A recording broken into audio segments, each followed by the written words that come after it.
ये एक्ट लाया गया है 1954 में, सबसे पहले ये एक्ट लाया गया था। उसके बाद कई अमेंडमेंट हुए सर। काफी अमेंडमेंट होने के बाद, मैं पूरा इतिहास में नहीं जा रहा हूं, लेकिन जो अमेंडमेंट आज हम लाने जा रहे हैं इस सदन में, वो वक्फ एक्ट 1995, जिसको 2013 में अमेंडमेंट ला करके इस पूरा जो वक्त का पर्पस, इंटेंशन और जिसके उम्मीद में लोगों का सालों तक था कि इस अमेंडमेंट जो लाया इससे कुछ फायदा मिलेगा, उसको उल्टा करके 2013 में ऐसा प्रावधान डाला गया था जिसके वजह से आज ये अमेंडमेंट लेकर के हमको यहां सदन में आना पड़ रहा है। सर, 1995 का वक्फ अमेंडमेंट एक्ट में जो भी प्रावधान लाया गया था, उसको कई लोगों ने अलग अलग तरीके से उसका असेसमेंट किया, उसको देखा है कि वाकई 1995 का वक्फ अमेंडमेंट बिल क्या ठीक है, काफ़ी है, जिस पर्पस के लिए लाया गया है वो सर्व कर रहे हैं। कई कमेटियां, कई लोगों ने इसका पूरा एनालिसिस किया है सर।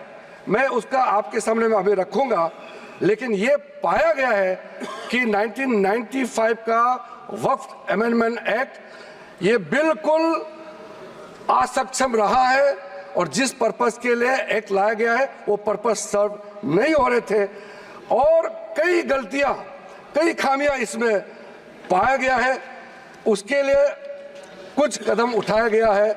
मैं आज इस सदन में आपके माध्यम से खास करके कांग्रेस पार्टी को कहना चाहता हूं, ये अमेंडमेंट आज सरकार इस सदन में ला रहे हैं, एक तरीके से आप लोगों ने जो भी कदम उठाया है, आप लोगों ने जो भी चाहा है, वो आप नहीं कर पाया, वही चीज करने के लिए हम आज ये अमेंडमेंट प्रपोज किया गया है। अब जब मैं इसका विवरण दूंगा तो आप बिल्कुल सहमत होगा मैं जो आपके सामने में बात रख रहा हूं। और दूसरी बात, इसमें हम लोग सब चुने हुए प्रतिनिधि हैं। मैं अपना बात तर्क रखने से पहले ही बताना चाहता हूं, इस बिल का समर्थन कीजिए, करोड़ों लोगों का दुआ मिलेगा।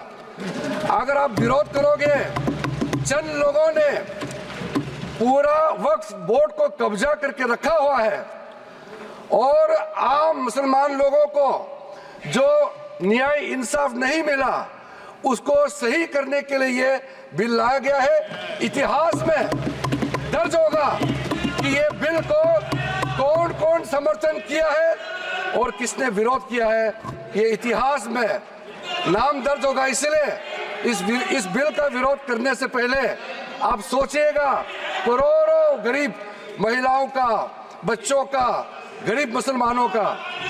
सर, सबसे पहले मैं सर, जो खामियां ये 2014 से लेकर के आज तक ये 1995 अमेंडमेंट एक्ट के बारे में मैं सिर्फ नहीं कह रहा हूं, हमसे पहले कांग्रेस के जमाने में भी कई यहाँ इस मुद्दे को लेकर के कमेटियां और अलग अलग जगह में इसका विवरण किया गया है। सबसे पहले सर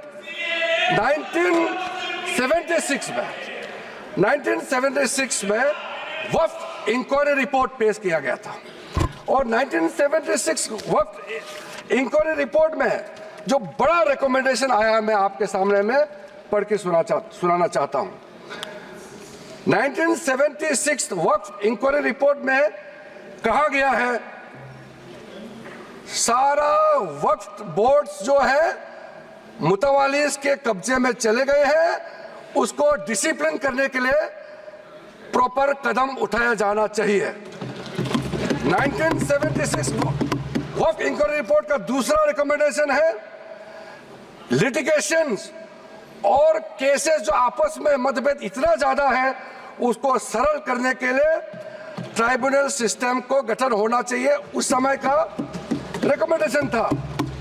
फिर उसने तीसरे पॉइंट ये कहा कि ऑडिट और अकाउंट्स, वक्फ बोर्ड में ऑडिट और अकाउंट्स का तरीका प्रॉपर नहीं है, उसका पूरा प्रबंधन होना चाहिए, ये उस समय का रिपोर्ट में कहा गया है। और आखिरी में it recommended the reforms in the category of वक्फ अल औलाद, बच्चों के लिए जो हम वक्फ देते हैं उसको सुधार लाना चाहिए, ये 1976 का रिपोर्ट में कहा गया है। उसके बाद सर जो हम आज थोड़ा विस्तार में जिसको मैं बताना चाहता हूं, दो कमेटियों के बारे में। ये दो कमेटी कांग्रेस के समय में ही बनाया गया था।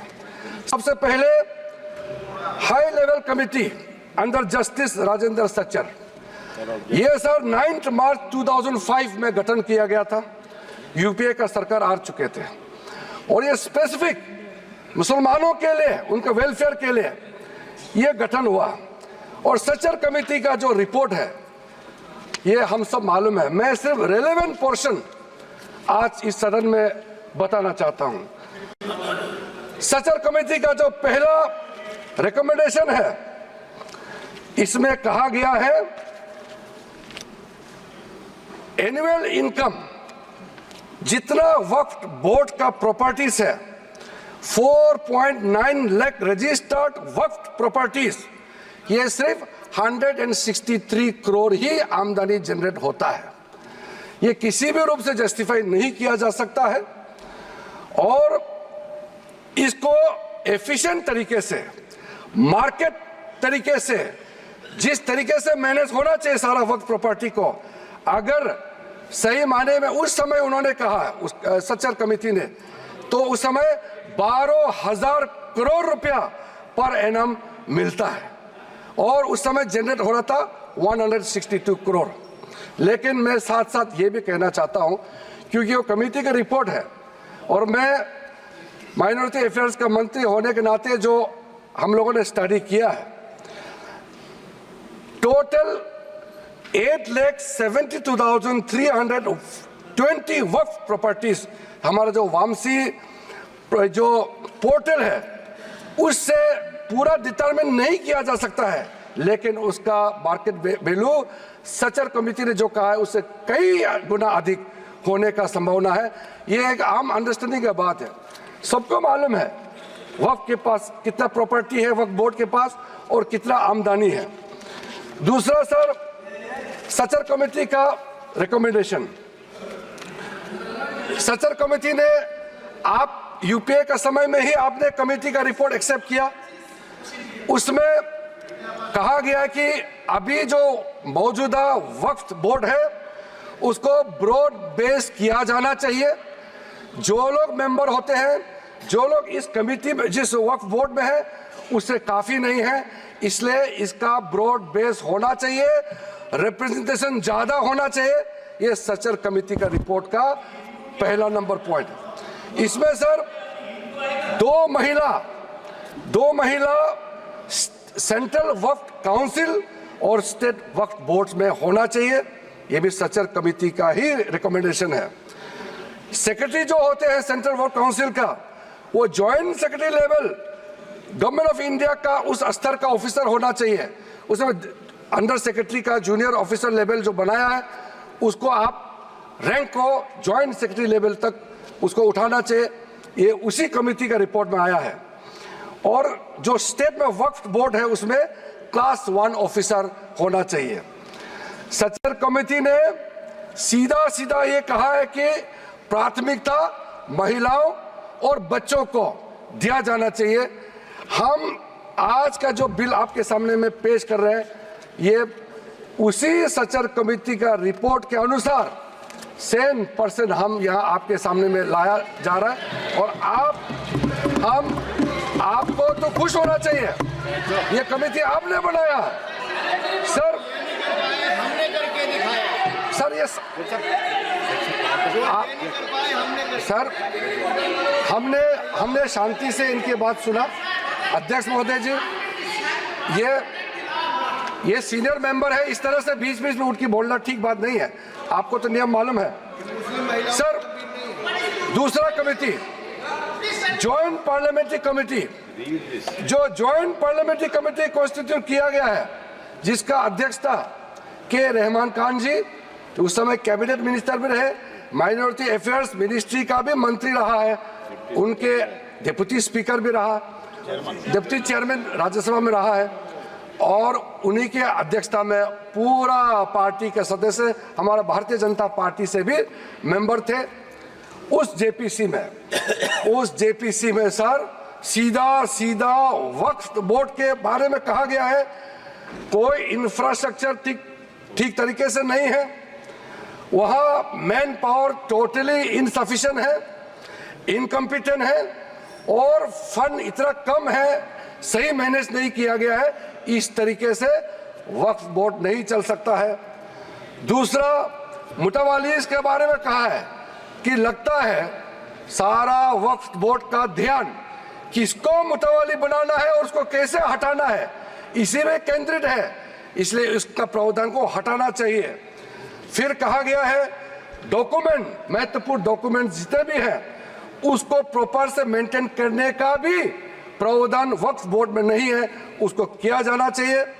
और वक्फ बोर्ड मौजूदा जितना है देश भर में उसको फिर से सर्वे होना चाहिए, और गरीब मुसलमानों के लिए और वक्फ बोर्ड का अपना अंदर में सही चीज का, चाहे वो लीगल मैटर हो और कोई भी चीज हो, उसका एक्सपर्ट्स, लॉयर्स, वहां उनका एक्सपर्ट लोगों का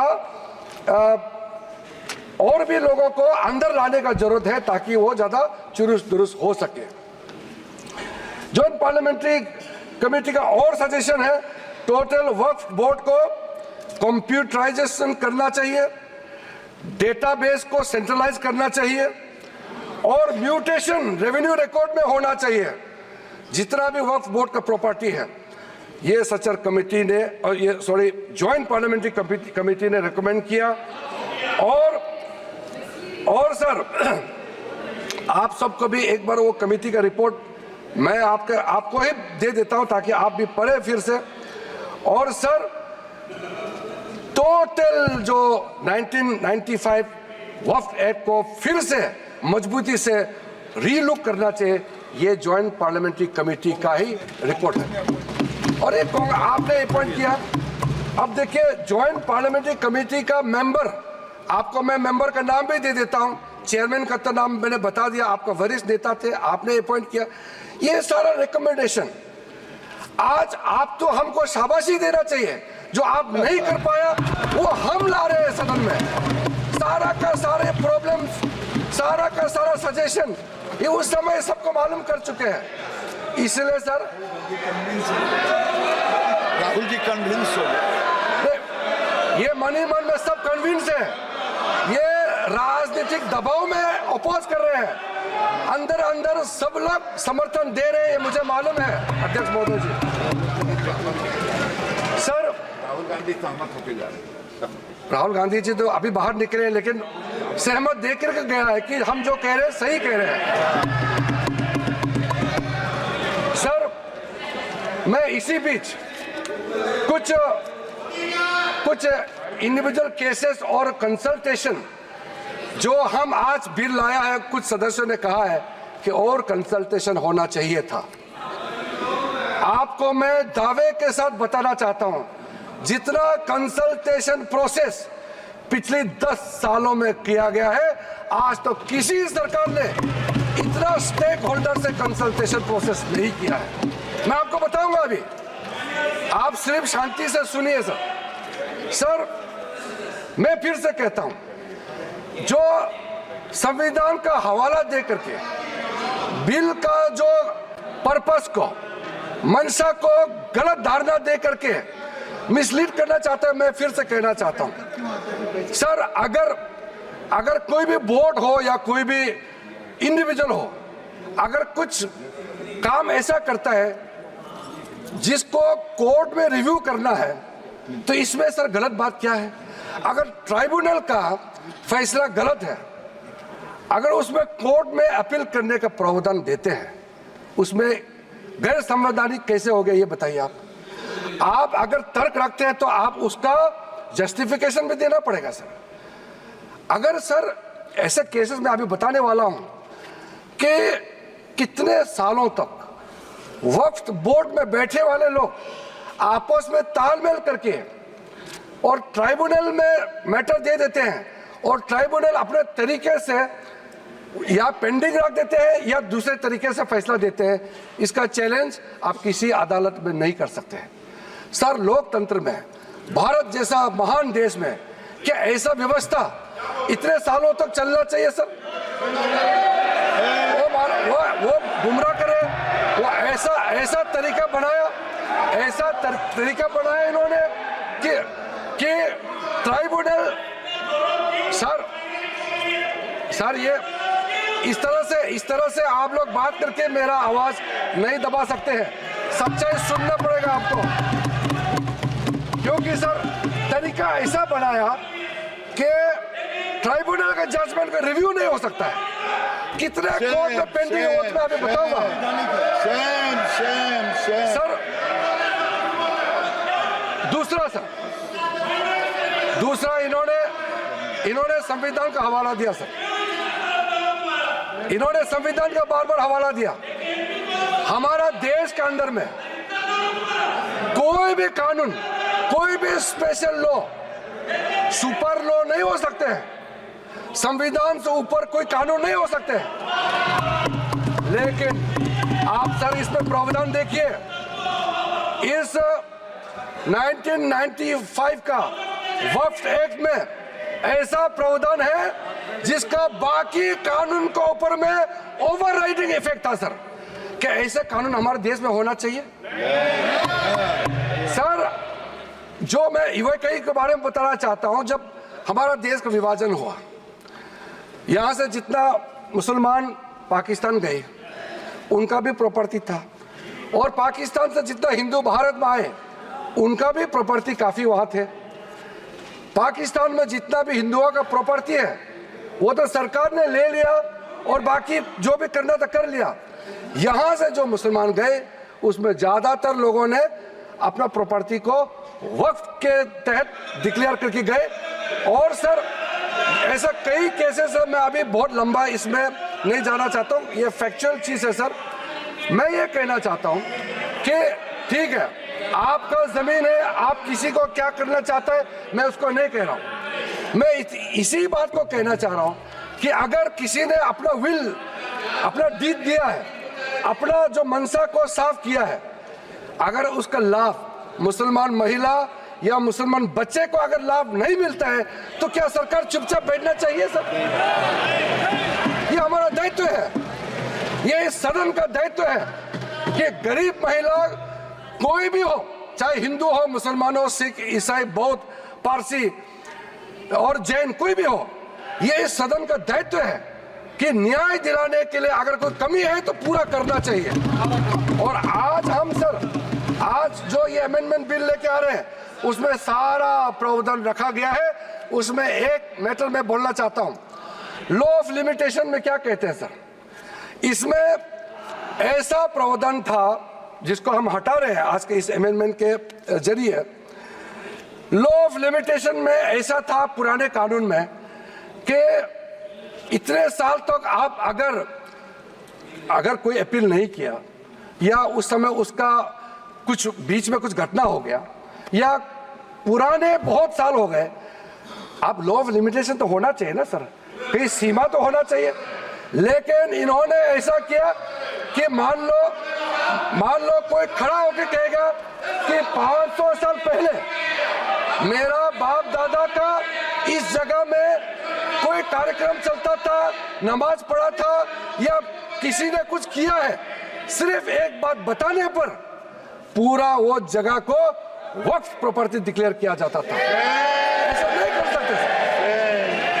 लॉ ऑफ लिमिटेशन भी इसी संसद ने बनाया है और लॉ ऑफ लिमिटेशन को भी ओवरराइड कर दिया था ये 1995 वक्फ एक्ट ने सर।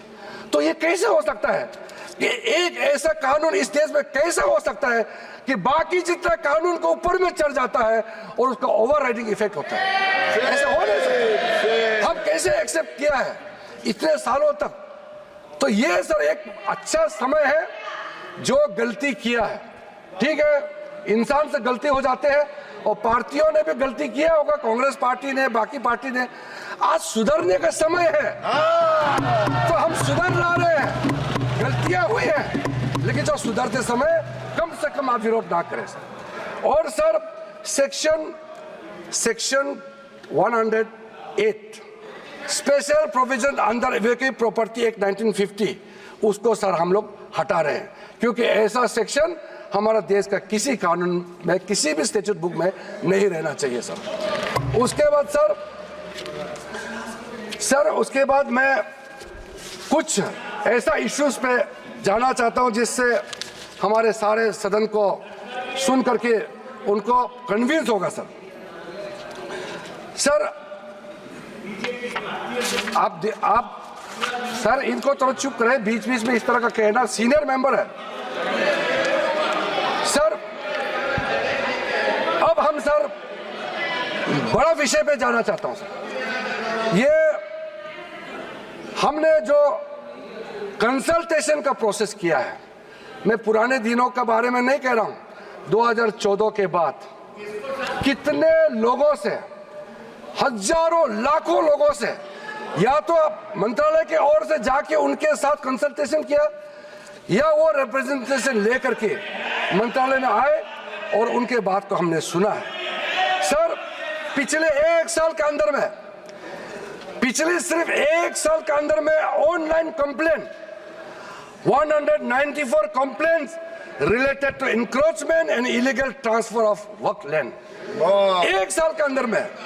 और 93 complaint against waqf board officials and 279 एक जनरल कंप्लेंट, ये ऑनलाइन हमारे पास में पोर्टल में आया है। उसके बाद सर आज सर ये एक समुदाय का बात मुसलमानों को गुमराह करके यहां बात रखा जा रहा है।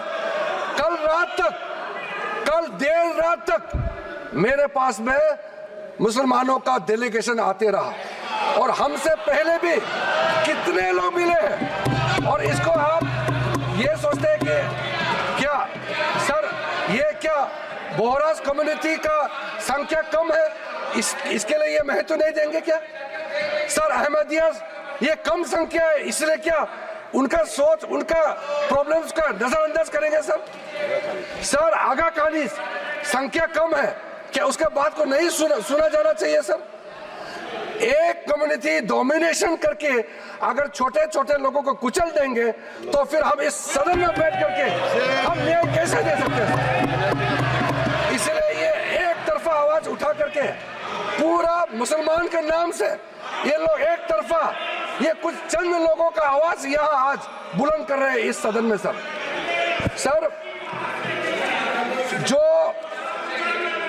जो वक्फ बोर्ड के बारे में कई लोगों ने जिक्र किया है, लेकिन प्राइवेटली इसमें भी कई ऐसा नेता है जो मुझे आके कहा है कि देश में जितना स्टेट वक्फ बोर्ड है सब माफिया लोगों ने कब्जा कर लिया है। ये बहुत लोग कह रहे हैं, आज सदन में नहीं कह रहे हैं, सदन में अपना अपना पार्टी का दबाव या किसी का डर से या वोट बैंक का चक्कर से नहीं बोल रहा है, मगर प्राइवेटली हर एक मुसलमान आकर के कहता है। नाम मत बताना, नाम तो हम बताएंगे नहीं सर। मैं आप लोगों का पॉलिटिकल इश्यूर में खराब नहीं कर दूंगा। कौन सा एमपी ने मुझे आके बताया कि पार्टी विरोध कर रहा है लेकिन अंदर से हम साथ दे रहे हैं, मैं नाम नहीं लूंगा। मैं नाम लेकर के इन एमपी साथियों का पॉलिटिकल करियर को मैं बर्बाद नहीं करूंगा सर। सर कंसल्टेशन का जहां तक आता है सर, सबसे पहले बस हो गया सर। कंसल्टेशन हमने कई लेयर्स में कंसल्टेशन किया है सर, ऑफिशियल लेवल में, पॉलिटिकल लेवल में, स्टेट गवर्नमेंट का रिप्रेजेंटेटिव से और इंडिविजुअल लेवल में बहुत वाइड कंसल्टेशन देश भर में हम लोगों ने किया है सर। मुझे इस मंत्रालय में आए हुए अभी लगभग 2 महीने हुए हैं, लेकिन जो कंसल्टेशन प्रोसेस हमारे से पहले जो मंत्री थे इस मंत्रालय के, सब लोगों ने बहुत बारीकी से समस्याओं का भी पहचान किया और कंसल्टेशन प्रोसेस भी बहुत ब्रॉड बेस किया है सर। कुछ कंसल्टेशन के बारे में मैं आपको जरूर बताना चाहता हूं सर। 2015 के बाद एक्टिव कंसल्टेशन का प्रोसेस शुरू हुआ है। ऐसा मत सोचिए ये 2024 में वक्फ बोर्ड अमेंडमेंट बिल लेकर के अचानक आया है, मत सोचिए। ये मैं आपको बताने वाला कितना एक्सटेंसिव एक्सरसाइज कंसल्टेशन करके आज ये बिल आपके सामने में पेश कर रहे हैं सर। इसमें सर अलग अलग समुदाय के जितना मैंने नाम लिया सर, अहमदियास है, बोहरास, पसमंदास, आगा खानीज, वुमेन रिप्रेजेंटेटिव्स और जितने पिछड़े मुसलमानों के अंदर में सबसे लेकर के 19 स्टेट और यूनियन टेरिटरी के वक्फ बोर्ड के चेयरमैन, सीईओस और उनके और भी ऑफिशियल रिप्रेजेंटेटिव सबसे बात शुरू किया है सर। 2015 में पटना में कंसल्टेशन प्रोसेस किया, फिर उसके बाद में 16 अप्रैल में नई दिल्ली में, फिर 12 तारीख अक्टूबर 2015 में श्रीनगर जम्मू कश्मीर में इसका कंसल्टेशन का बैठक हुआ। उसके बाद 2015 में 11 नवंबर का दिल्ली में, फिर उसके बाद 7 जनवरी 2017 में फिर दिल्ली में, 8 मार्च 2018 दिल्ली में, इस तरीके से फिर 13 जुलाई 2023 में मुंबई में, उसके बाद 2024 जुलाई 23 में फिर लखनऊ में, उसके बाद फिर 7 नवंबर 2023 नई दिल्ली में सर। और ये जो प्रोसेस है लखनऊ यूपी में, लखनऊ उत्तर प्रदेश में ही है अखिलेश जी। लखनऊ उत्तर प्रदेश का राजधानी है सर।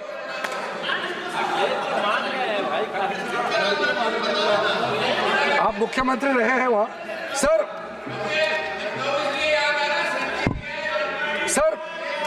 2023 जो लेटेस्ट कंसल्टेशन जो हुए हैं, मैं थोड़ा सा इसके बारे में बताना चाहता हूं।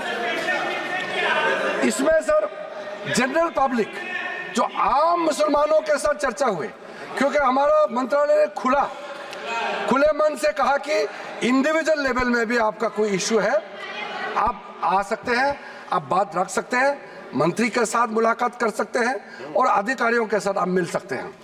उस समय सर मुंबई में representative from the general public के साथ साथ और भी ऑफिशियल से भी हमारी बैठक हुई और उसमें स्टेट वक्फ बोर्ड को इम्प्रूव करने के लिए और कदम क्या क्या उठाना चाहिए उसका सुझाव वहां में आया। लखनऊ में जब बैठक हुई, लखनऊ में उत्तर प्रदेश स्टेट वक्फ बोर्ड के जो बाकी टॉप लेवल से भी सबसे बात हुई, चेयरमैन, सीईओ और आम लोगों से भी वहाँ सुनवाई हुई और वो भी बहुत एक्सटेंसिवली वहाँ बात हुई। और वहाँ ये वामसी पोर्टल आपका जो इंफॉर्मेशन वगैरह जितना हम शेयर करते हैं, ये सब के बारे में, वक्फ बोर्ड के प्रॉपर्टी के बारे में, कैसे उसका यूटिलाइजेशन होना चाहिए, कैसे मेंटेनेंस होना चाहिए, सारा चर्चा हुई। रिकमेंडेशन दिए कि ये अमेंडमेंट का जरूरत है, आपके लखनऊ से भी रिकमेंडेशन आया है। उसके बाद सर दिल्ली में मंत्री जी का अध्यक्षता में जो सेंट्रल वक्फ काउंसिल का चेयरपर्सन होती है, उनकी अध्यक्षता में यहाँ दिल्ली में बैठक हुए, विज्ञान भवन में बैठक हुई और उसमें काफ़ी इश्यूज है जो मैंने आपके सामने में रखा। सारे के सारे इश्यूज उसी दौरान हर स्टेट, मैं अधिकारी का नाम नहीं बताऊंगा मगर मैं स्टेट का नाम जरूर बताना चाहता हूं। आंध्र प्रदेश से आए, आप सुनने का क्षमता रखेंगे तो मैं तो, आप लोगों ने इतना सवाल किया, मुझे तो लगता है कि कम से कम 3 घंटा मुझे बोलना चाहिए, इतना आप लोगों ने गलत धारणा यहाँ में फैलाया है। सर आंध्र प्रदेश, असम से, बिहार में सुन्नी वाला आए, दिल्ली का, गुजरात, हरियाणा, हिमाचल प्रदेश, जम्मू कश्मीर, कर्नाटका, मध्य प्रदेश, महाराष्ट्र, उड़ीसा, पंजाब, राजस्थान, तमिलनाडु, त्रिपुरा, तेलंगाना, उत्तराखंड और उत्तर प्रदेश का शिया और उत्तर प्रदेश सुन्नी दोनों इस बैठक में पार्टिसिपेट किया। और पूरा डिटेल में ये जो आज हम अमेंडमेंट बिल लेके यहाँ आए हैं, ये सारे चीजें आपके हर एक स्टेट का जब आपका प्रतिनिधि आए सभी ने ये कंसर्न रेज किया है और उसी को एड्रेस करके आज आपके सामने में मैं लेखा जोखा पेश कर रहा हूं सर। और सर मैं आपको ये भी बताना चाहता हूं कि ये जो वक्फ बोर्ड के बारे में आप जो बचाने का इतना जो कोशिश कर रहे हैं, इनका खिलाफ पूरा मुसलमान समाज के अंदर में वक्फ बोर्ड का जो मैनेजमेंट है और ट्राइब्यूनल के खिलाफ भी कितना आक्रोश है आपको अंदाजा नहीं है। इसमें सर इंडिविजुअल केसेस, मैं कुछ केसेस आपको सामने में जरूर बताना चाहूंगा ताकि वो दर्द आप भी महसूस करें। सर जो कुछ केसेस मैं आपके सामने में लाना चाहता हूं वो आप सबको जानना चाहिए एक इंसान होने के नाते। सबसे पहले तो अहमदियास की ओर से कई रिप्रेजेंटेशन जो मेरे पास आए हैं, हमारा मंत्रालय में जो है उसमें खास करके स्टेट वक्फ बोर्ड कर्नाटका, केरला, तेलंगाना और तमिलनाडु, यहाँ से जो रिप्रेजेंटेशन आया है वो हमारा सेंट्रल वक्फ काउंसिल में भी केस है और नेशनल कमीशन फॉर माइनॉरिटीज यहाँ में भी इस केस को दर्ज किया गया है और वो चल रहा है, इसलिए मैं उस पर डिटेल में अभी मैं कहना नहीं चाहता हूँ। दूसरा सर एक इंडिविजुअल केस है बोहरा समाज का सर। मुंबई में एक ट्रस्ट है, 1944 में उस समय हाई कोर्ट ने सेटल कर दिया गया सर, उसका स्टेटस साफ करके रखा हुआ है। और आप लोग सब जानते हैं दाऊद इब्राहिम का नाम, वो उसके आसपास वहाँ रहते थे और वो प्रॉपर्टी सेटल हो चुके हैं। और बाद में माननीय प्रधानमंत्री नरेंद्र मोदी जी आने के बाद महाराष्ट्र के लिए बहुत बड़ा काम शुरू किया और एशिया का लार्जेस्ट क्लस्टर डेवलपमेंट स्कीम का उसी जगह में लॉन्च किया गया है। और ऐसा समय में जो आदमी इस प्रॉपर्टी से कोई लेना देना नहीं, गुजरात में किसी एक ने इस प्रॉपर्टी के खिलाफ में वक्फ बोर्ड में कंप्लेंट कर दिया और फिर वक्फ बोर्ड ने नोटिफाई कर दिया इस चीज को।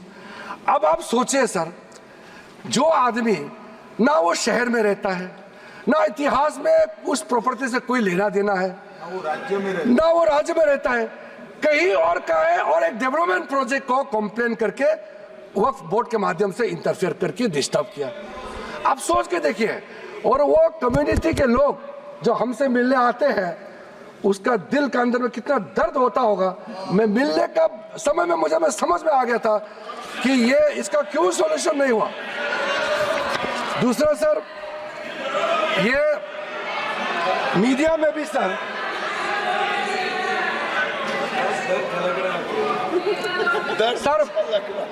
मीडिया के अंदर में काफी चर्चा हुई है ये केस जो मैं आपको बताने वाला हूं। तमिलनाडु के अंदर में तिरुचेंतुराई इन तिरुचिरापल्ली डिस्ट्रिक्ट है तमिलनाडु में।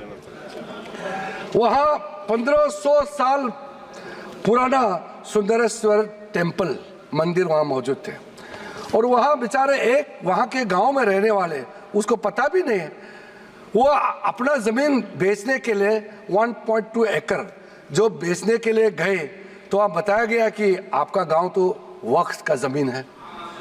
आप सोचिए, पूरा गांव को वक्फ प्रॉपर्टी डिक्लेयर कर दिया गया है। आप सोचिए, वो गांव का इतिहास 1500 साल पुराना है और सारे के सारे गांव को वक्फ का प्रॉपर्टी डिक्लेयर कर दिया गया है। इस तरह का जो चीज होते हैं, इसमें धर्म मत देखिए, इसको इस देश का नागरिक होने के नाते विशेष रूप से हम लोग सब सांसद है इस सदन में, मेंबर ऑफ पार्लियामेंट होने के नाते ये कौन सा स्टेट है, तमिलनाडु हो या उत्तर प्रदेश हो, ये मत देखिए। ये कैसा इस तरह का घटना हो गया कि आपको ये चिंता नहीं होते आपको ये सब घटना सुन करके? ये चिंतित होना तो स्वाभाविक होना चाहिए। सर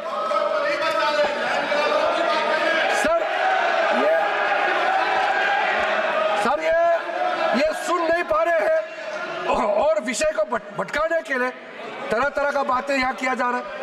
सर सूरत म्युनिसिपल कॉर्पोरेशन के बारे में सोचिए, ये सब कोई प्राइवेट लैंड तो है ही नहीं। सूरत म्युनिसिपल कॉर्पोरेशन का पूरा हेडक्वार्टर को वक्फ प्रॉपर्टी डिक्लेयर कर दिया गया है। आप सोचिए सर, ये कैसे कर सकता है? आप सोच सकते हैं क्या? देखिए, मैं बाय डेफिनेशन मैं एक बौद्ध हूं, मैं हिंदू भी नहीं हूं, मैं मुस्लिम भी नहीं हूं, मैं क्रिश्चियन भी नहीं हूं, लेकिन मैं सब धर्म को मानता हूं। लेकिन इसको आप लोग बार बार धर्म को लेकर के मत देखिए। कोई भी इस देश का नागरिक सरकारी जो म्युनिसिपल कॉर्पोरेशन क्या किसी का प्राइवेट प्रॉपर्टी है? हो सकता है क्या? म्युनिसिपल प्रॉपर्टी का जमीन आप कैसे वक्त डिक्लेयर कर सकते हैं सर? सिट डाउन राजा। आप बैठिए, डिस्टर्ब मत कीजिए, फायदा नहीं है। मैं अभी यील्ड नहीं करूंगा सर। मैंने शांति से आप लोगों का बात सुना है सर। कर्नाटका स्टेट का तो कमाल है सर। आप सुनिए ध्यान से। कर्नाटका स्टेट का 2012 में कर्नाटका माइनॉरिटी कमीशन का रिपोर्ट का सुनिए। जो रिपोर्ट मेरे सामने में आए हैं 2012 में कर्नाटका स्टेट माइनॉरिटी कमीशन की रिपोर्ट में कहा गया कि कर्नाटका वक्फ बोर्ड ने 29,000 एकर्स ऑफ लैंड को कमर्शियल पर्पस में कन्वर्ट कर दिया। और इसको अगर आप हिसाब किताब करोगे तो आप समझ सकते हैं। लेकिन सबको मालूम है वक्फ प्रॉपर्टी को किस पर्पस में आप इस्तेमाल कर सकता है। ये रिलीजियस पर्पस के लिए, चैरिटेबल पर्पस के लिए और पायस पर्पस के लिए यूज कर सकते हैं। लेकिन आप मनमानी कर रहे हैं। तो एक कर्नाटका स्टेट वक्फ बोर्ड का इतना मनमानी कर रहे थे तो कम से कम बाकी तो नहीं सही, कम से कर्नाटका से जितना कांग्रेस एमपी तो कम से कम बोले ना इसमें। ये आंखों के सामने में इतना बड़ा घपला हो रहा है सर। एक इंडिविजुअल केस फिर मैं साइड करना चाहता हूं सर। डॉक्टर बारिये बुशरा फातिमा का केस सर। ये लखनऊ का है अखिलेश जी। ये चिंता नहीं करना। और ये शायद आप मुख्यमंत्री थे तो उस समय ये आपको किसी ने बताया नहीं क्या? बेचारे वो महिला अपने बच्चे के साथ में किस मुश्किल हालात में जी रहे हैं, किस मुश्किल हालात में जी रहे हैं। लेकिन अगर हम वक्फ बोर्ड का जो अभी सिस्टम है अगर अमेंडमेंट नहीं किया गया तो जो प्रॉपर्टी इनका पिताजी जो अगर गुजर जाएंगे तो ये सारा प्रॉपर्टी उसको और उसको बच्चे को नहीं मिलेंगे। तो क्या हम इंटरवेन नहीं करना चाहिए ऐसे समय में? उनको इंसाफ देने के लिए क्या हमको कदम नहीं उठाना चाहिए? तो इसीलिए सर ये इसमें आप धर्म को मत जोड़िए, इंसाफ की नजर से देखिए सर। सुन तो लो। देखो ये कांग्रेस वाले का यही प्रॉब्लम है। सवाल उठाया और जब मैं क्लैरिफिकेशन दे रहा हूं फिर बताते हैं कि इसको कमेटी में चर्चा करेंगे। सर इल्जाम लगा करके भागने का कोशिश मत करो सर।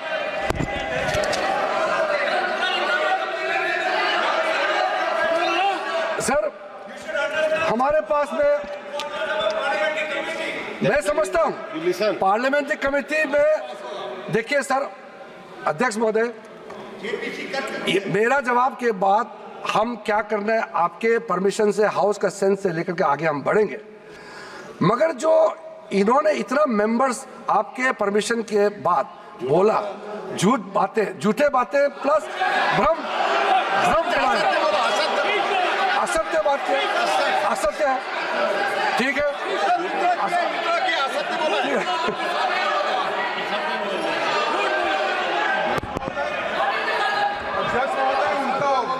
वाजिब है, झूठ शब्द प्रयोग यहाँ नहीं हो सकता, सत्य नहीं है ऐसी बातें जो बताए इससे रिप्लेस कर लेंगे।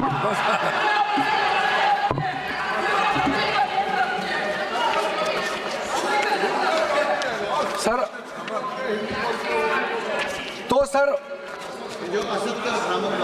वो बात अभी गृह मंत्री जी ने भी क्लैरिफाई किया है। असत्य और भ्रामक बोल दीजिए ना। असत्य की आप बात किया वो आप भी मान लीजिए असत्य है सर। और भ्रामक जो प्रोविजन मेन कंटेंट, मैं कंटेंट का जो प्रमुख बिंदु है उसको आपको बता करके अपना बात को समाप्त करूंगा सर। इस बिल में सर जो टाइटल है, ये टाइटल को हमने चेंज किया है सर।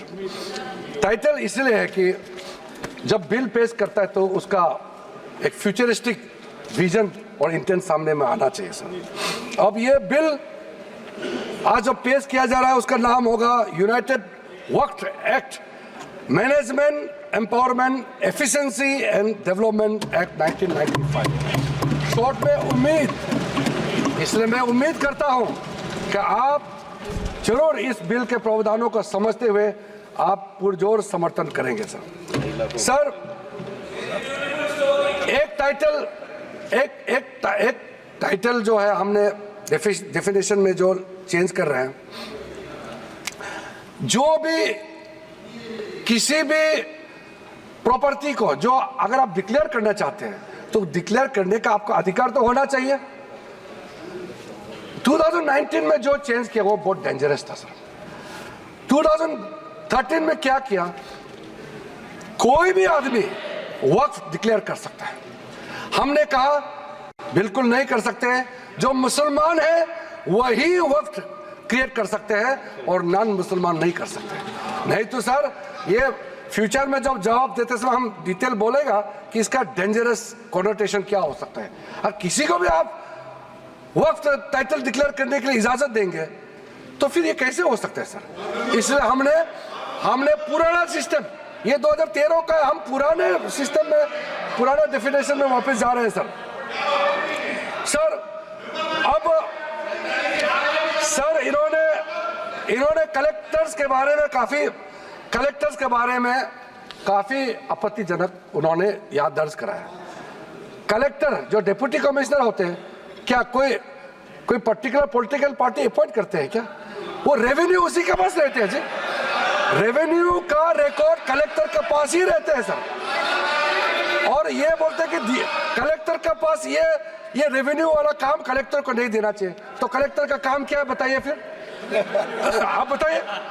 कलेक्टर बनाया इसलिए रेवेन्यू रिकॉर्ड देखने के लिए। मुझे समझ में नहीं आया किस चीज को विरोध कर रहे हैं सर। ये रेवेन्यू ऑफिसर होते हैं सर। इसलिए सर जब सर्वे कमिश्नर का कामकाज को लेकर के इतना जो रिकमेंडेशन मैंने बताया, वो ऑब्जेक्शन सिर्फ हमने नहीं किया, जितना कमेटियां आपने बनाए हैं, पार्लियामेंट्री कमेटीज ज्वाइंट कमेटी बनाया, पार्लियामेंट में क्वेश्चंस आया है, अलग अलग तरीके से रिप्रेजेंटेशन आया है, ये सब आपके समय के हैं। उसी समय में ही सचर कमेटी बनी है। उसी ने कहा है कि प्रॉब्लम सर्वे कमिश्नर में है, इसलिए रेवेन्यू रिकॉर्ड का साथ जोड़ के सारा प्रॉपर्टी का वैलिडेशन होना चाहिए और जिला कलेक्टर को इसमें लाना चाहिए। ये आप ही का रिपोर्ट है, हम तो सिर्फ इंप्लीमेंट कर रहे हैं सर। इसलिए इतना उत्तेजित होकर के आप लोगों को यहाँ अपोज करने का कोई जरूरत नहीं सर। दूसरा सर, इस प्रावधान, इस बिल में हमने जो एक प्रावधान रखा है, ट्राइब्यूनल्स जो बने हैं, हम ट्राइब्यूनल को खत्म नहीं कर रहे हैं। पहले ट्राइब्यूनल में 3 मेंबर होते थे, अब हम प्रावधान रख रहे हैं कि इसमें एक जुडिशियल और एक टेक्निकल मेंबर होगा। और अगर वो समझ में नहीं आया, मैं अभी सर उसमें हमने ये कहा है कि जो टेक्निकल मेंबर है अगर वो एब्सेंट होता है तो एक judicial,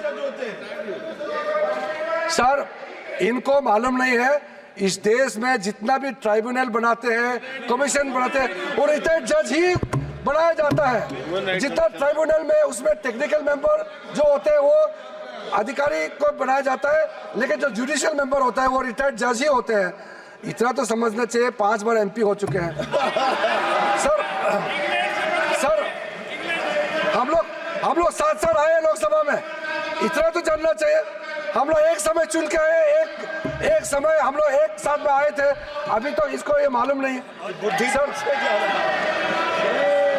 sir total case tribunals के अंदर में 12,792 केसेस आज वक्फ बोर्ड्स में पेंडिंग है।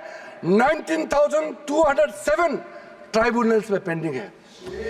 क्यों इसको हम लोग डिस्पोज नहीं कर सकते हैं? क्या आप चाहते हैं कि ऐसे ही पड़े रहे हैं? आप सोचिए सर। इसलिए सर टाइमलाइन हमारे लिए बहुत जरूरी है। न्याय मिलना चाहिए, लेकिन समय पे न्याय मिलना चाहिए। इसलिए सर इस नए बिल में प्रावधान किया, मैं सदन में आपके माध्यम से रखना चाहता हूं। अब हमने टाइमलाइन सेट कर दिया है।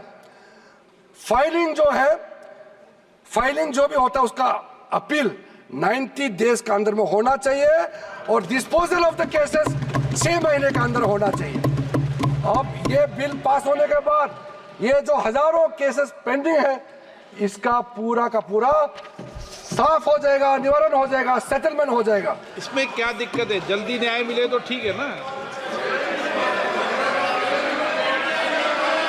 सर। दूसरा इंपॉर्टेंट, बस मैं अगर ये सुनना नहीं था तो इतना सवाल क्यों पूछा? फिर इतना पूछा तो कम से कम सुनना चाहिए। आप सवाल पूछ के भाग जाना चाहते हो, ऐसा हम करने नहीं देंगे। आप भाग जाने से भी हम बोलते रहेंगे, अपना बात इस समय में पूरा रखेंगे हम। सर आज ये टेक्नोलॉजी का जमाना है। वक्फ बोर्ड में टेक्नोलॉजिकल इंडक्शन ये अनिवार्य है। इसलिए सर हमने ये प्रावधान रखा है कि वक्फ बोर्ड में साइंटिफिक तरीके से बहुत ही एफिशिएंटली ट्रांसपेरेंट तरीके से वक्फ बोर्ड चलाने के लिए पूरा का पूरा टेक्नोलॉजी का इसमें उपयोग किया जाएगा और बिल्कुल ये हर समय ये निगरानी में रहेगा।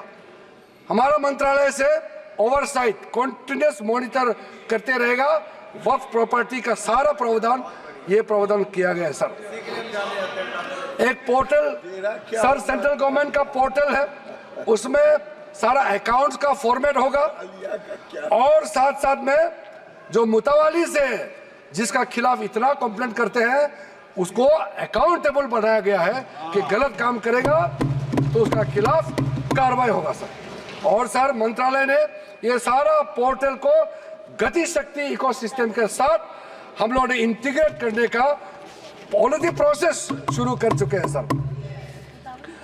सर एक बहुत महत्वपूर्ण जो मैं कहते हुए मुझे अच्छा लग रहा है, अब जो नया बोर्ड होगा सर, सेंट्रल वक्फ काउंसिल और स्टेट वक्फ बोर्ड होगा, इसमें महिलाओं का रिप्रेजेंटेशन अनिवार्य हो गया है। महिला इसमें रहेंगे और इसमें मुस्लिम महिला और जितना अलग डिनोमिनेशंस है, बोहरास, आगा खानीस और अदर बैकवर्ड क्लासेस अमंग्स मुस्लिम, इनको भी हमने बोर्ड में स्थान देने का निर्णय किया गया। अब हम लोग सब यहाँ मेंबर ऑफ पार्लियामेंट है। हमारा कॉन्स्टिट्यूंसी में हर धर्म के लोग हैं। अभी ये दादा बोल रहे थे कि मेरा कॉन्स्टिट्यूंसी में मुसलमान है क्या? मेरे कॉन्स्टिट्यूंसी में बहुत मुसलमान वोटर है। सो गए इसको बताइए। ऐसे आप देखते हैं।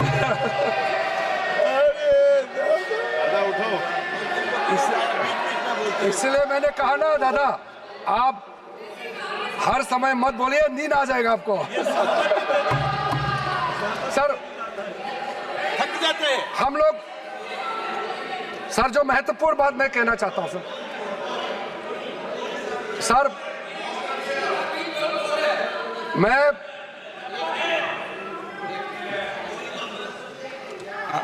कोई स्पीच हो तो फिर सो जाओ क्या सदन में?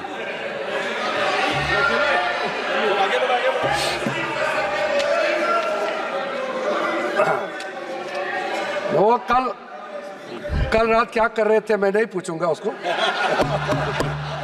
सर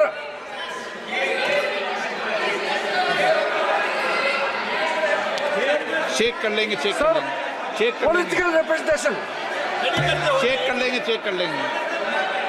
ब्रोदर पॉलिटिकल रिप्रेजेंटेशन हमारे लिए जरूरी है। हो गया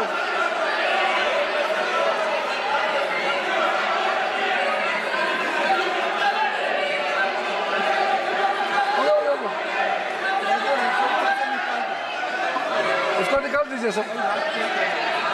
मैं इसको नहीं, देख नहीं, लूंगा, सर। कार्रवाई से हटा दूंगा।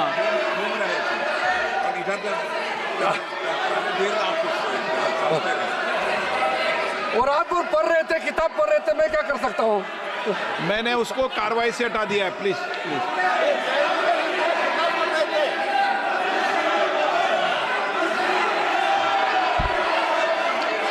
हो गया सर। मैं पॉलिटिकल रिप्रेजेंटेशन के बारे में कहना चाहता हूँ। हम सबका कॉन्स्टिट्यूंसी में हिंदू भी हो सकता है, मुसलमान हो सकता है, क्रिश्चियन हो सकता है, बौद्ध हो सकते हैं, पारसी, सिख सब हो सकते हैं।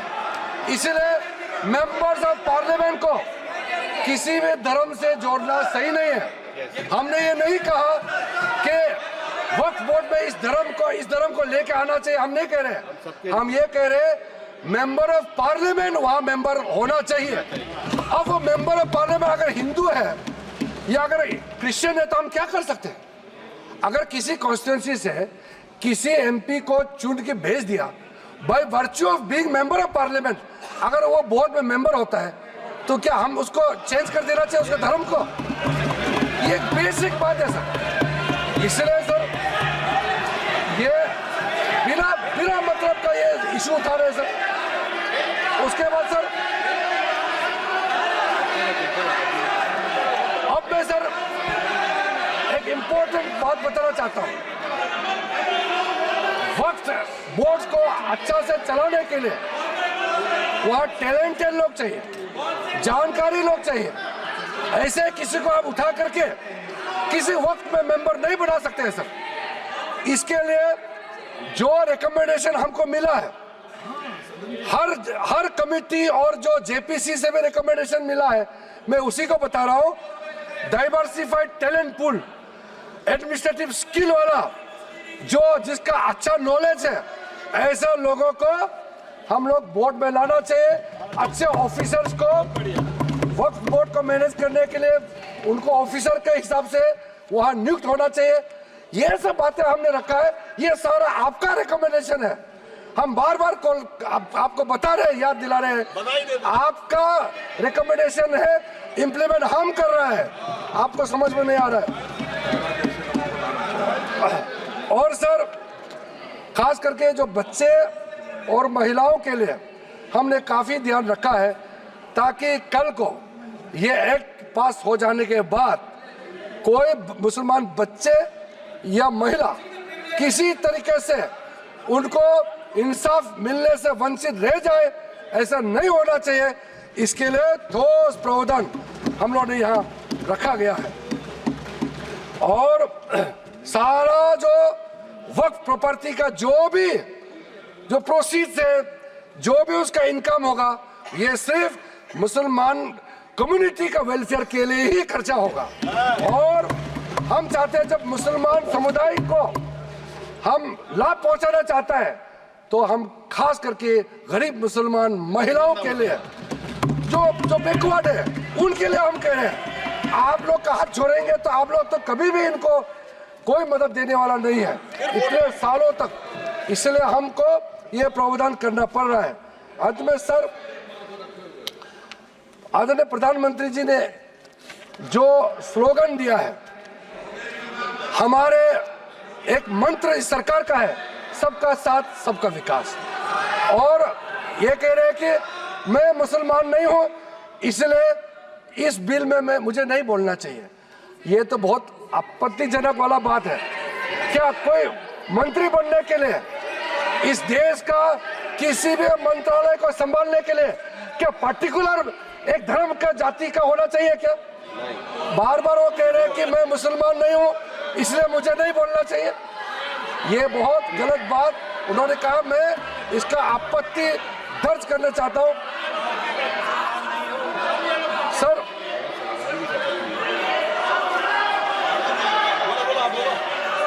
बोला इसलिए सर इस बिल को इस सदन में रखते समय मुझे बहुत ही खुशी तो मिल रही है, साथ साथ में एक भावना भी है मेरे मन में कि एक नॉन मुस्लिम, मैं खुद माइनॉरिटी हूँ, नॉन मुस्लिम हूँ, लेकिन मुसलमानों का वेलफेयर के लिए ये बिल रखने का मौका मिल रहा है। ये मेरे लिए एक सौभाग्य की बात है। आदरणीय प्रधानमंत्री जी का आशीर्वाद से इतना एक भला काम करने का जो मौका मिला है, ये हर आदमी को ये मौका नहीं मिलता है।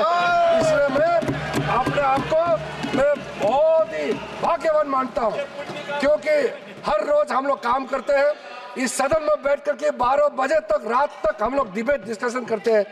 कभी कभी ऐसा मौका मिलता है जो सदियों तक याद रखेगा कि ऐसा काम किसी सरकार को, किसी मंत्री को बात रखने का मौका मिलता है। सर मेरे पास और भी पॉइंट बहुत है, लेकिन जैसे हमारे कांग्रेस के साथियों ने और कई लोगों ने भी रिक्वेस्ट किया है, मैं मानता हूं कि जो प्रमुख रूप से जो मुद्दा, जो ऑब्जेक्शन रेज किया गया, उसका हमने रिप्लाई कर दिया गया है। और बिल में जितना भी प्रावधान, जितना सेक्शन हमने या डिलीशन किया, एडिशन किया या अमेंड किया, सारे के सारे प्रावधान को हम उचित समय पर और विस्तार से आपके सामने में रखूंगा। ये मेरा आखिरी भाषण नहीं है। इसलिए आप लोगों ने इतना आपत्ति आप लोगों ने दर्ज किया, लेकिन मैंने उसका सिर्फ 50% ही रिप्लाई किया है। अभी 50% और भी जवाब देना बाकी है, लेकिन आदरणीय अध्यक्ष महोदय जी का परमिशन से आज आप लोगों को भी इतना सवाल उठाने का मौका दिया, इतना और ज्ञान मुझे भी आपके जितना भी आशंकाएं हैं दूर करने का मौका दिया। अध्यक्ष महोदय जी, इसी शब्दों के साथ मैं आपसे अनुमति चाहता हूं कि इस बिल को मैं इस सदन में इंट्रोडक्शन के रूप में पेश करूंगा। नहीं, माननीय सदस्य, जो सदस्यों की भावना है कि आप इस पर और डिटेल चर्चा करना चाहते हैं, इस विषय कुछ बोलना चाहते हैं आप? सर जैसे कि हम लोग बहुत ही ओपन माइंडेड, बहुत ही डेमोक्रेटिक तरीके